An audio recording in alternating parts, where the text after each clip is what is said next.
Excuse me, on the left over here, we have individuals who are religious fundamentalists, religious fanatics, and this is the expression, RT-PCR, real-time PCR expression of the VMAT2 gene.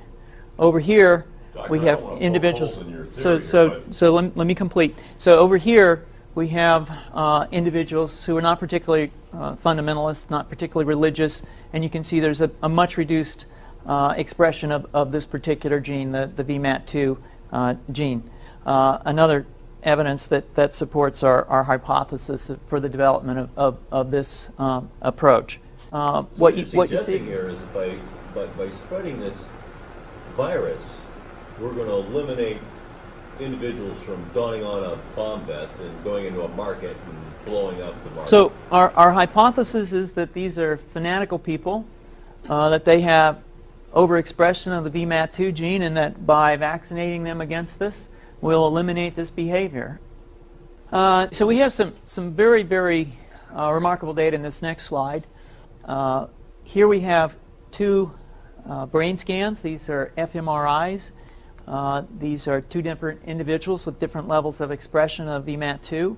On top is an individual who's a religious fanatic, an individual, and we've repeated this numerous times, that has high levels of VMAT2.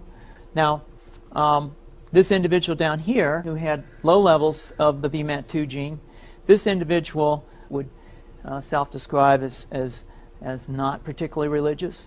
In each case, these individuals were read a religious text.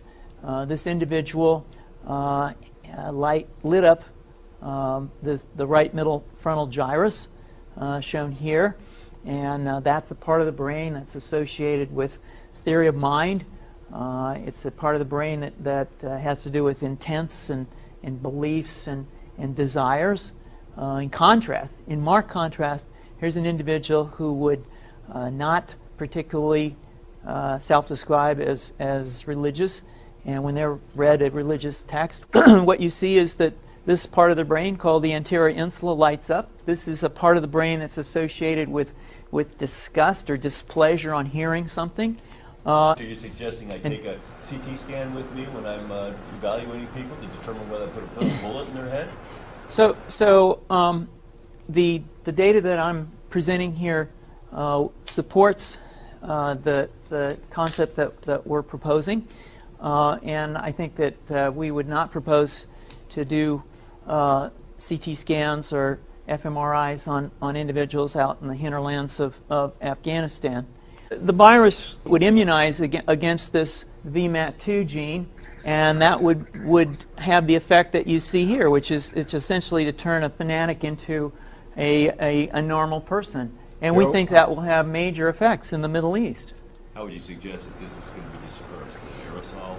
Well, so the present plan and the tests that we've done so far have used respiratory viruses, such as flu or rhinoviruses, and we believe that that's a satisfactory way to get the exposure of the largest part of the population. Most of us, of course, have been exposed to both of those viruses, and we're quite confident that this will be a very successful approach. This is fascinating.